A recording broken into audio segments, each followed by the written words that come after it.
Bu adam ancaq narkotiklə məşğuldur. Bəli, eyni zamanda onun qardaşı Tahirin məhkəmə tibbi ekspertinin rəyində oxuya da bilərəm. Bunun tərkibində narkotik spirtli təsiri var.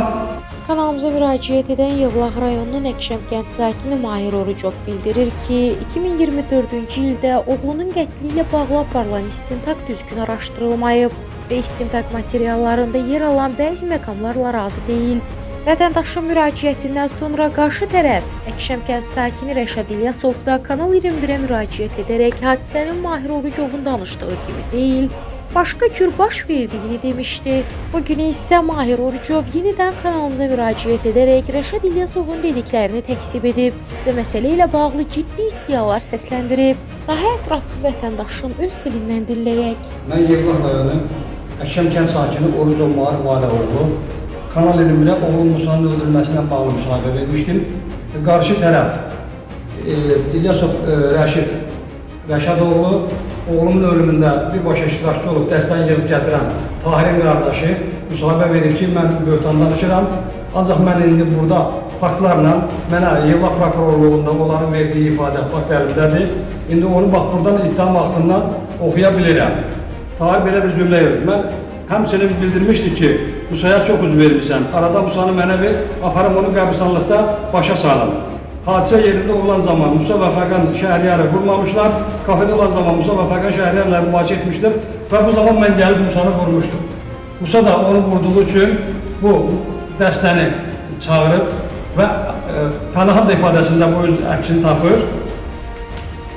Pənahın verdiyi ifadəni də burada oxuyuram. Həmçinin Pənahın verdiyi ifadədən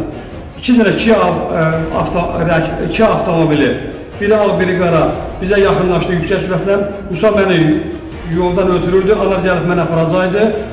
Həmin avtomobil onlara yaxınlaşdıqdan sonra Tahir qara rəngli avtomobildən inərək, Musanın üzərinə hücum edərək, niyə vurduğunu deyərək Musanın sifətinə güclü yumruq zərbəsi vurdu. Onun əlində kütləli olub olmadığını bilmirəm. Mən buna görə də bu çıxışlarımı başa salıram ki, onlar dəfələrlə Rəşidin qardaşı cinayət eləyib, dəstə üzvlərlə bir yerdə Yevlax polis şöbəsinə düşüblər. Onların arxasında Tahirin daisi olub Bakı şəhər baş polisarasında işləyir. Onları müdafiə edibdir. Ancaq bizim hörmətli Daxili İşlər Nazirimizdə bu vaxtda məlumat verilmədiyi üçün onun haqqında heç bir ölçü götürülməyibdir. Və eyni zamanda müsahibə verən Rəşid orada mənim ünvanıma söz deyir ki, o 3 gündən bir bizim evdəydi. Yalan bir ifadədir. Mən kənddə yaşayıram, işim gücüm çoxdur. Onun özü dələduzluqda ittiham olunur. Düzdür, mən onun arxasına gedib ki, batasonla imtina eləmişdi. Yalandan kimisə alladıb, işə düzəltmək adı ilə 7-8 min pulunu almışdılar. Həmişə qasıb canını qutarardı. Bu dəfə qutara bilmədi. Çünki pul verən adam bunun qardaşı Tahirin kartına atmışdı pula. Ona görə də Yevlax polis şöbəsində bunun ayağına qanunlar vuruldu ki, bu pul ödənməlidir. Bunlar bu yollar dələduzluq edir və orada kənd cəmaatı adından danışır. Deyir, bizim kənd kasıb cəmaatdır. Bizim kənd kasıb cəmaatı, bu nə bilir, bu günənki gəncdir. Deputat seçilmişdi orada. Ona görə də kəndi cəmaatlardan danışmaq olmaz. Çünki bizim kəndi ziyalıları da var, müəllimləri də var, asakkarları da var, müasir gəncləri də var.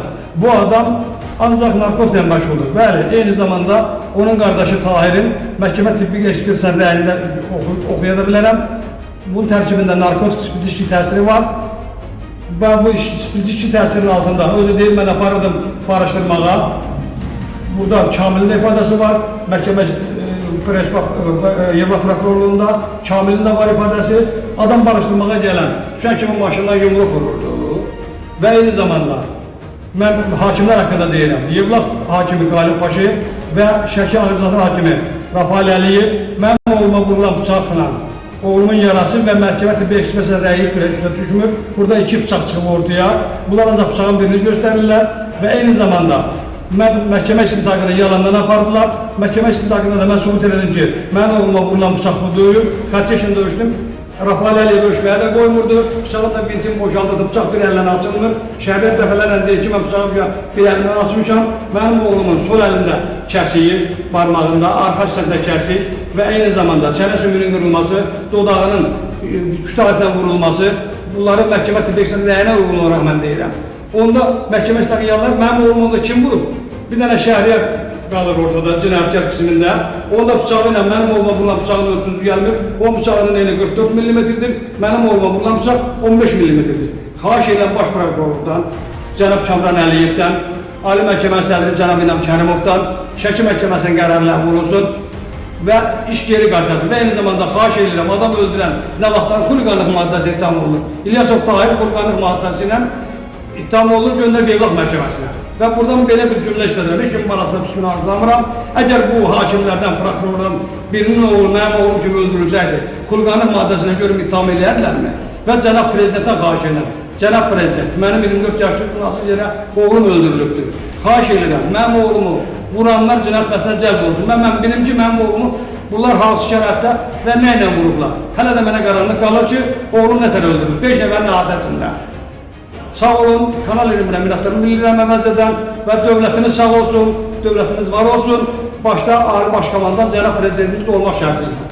Sonda Kanal 21 olaraq onu da bildirək ki, səsləndirilən fikirlərə görə heç bir məsuliyyət daşımırıq və qarşı tərəfin də mövqeyini işıqlandırmağa hazırıq. Kanal olaraq ictimailəşdirmək bizim işimizdir, tədbir görmək və ümid isə adiyyət qurumlara və Allaha qalır.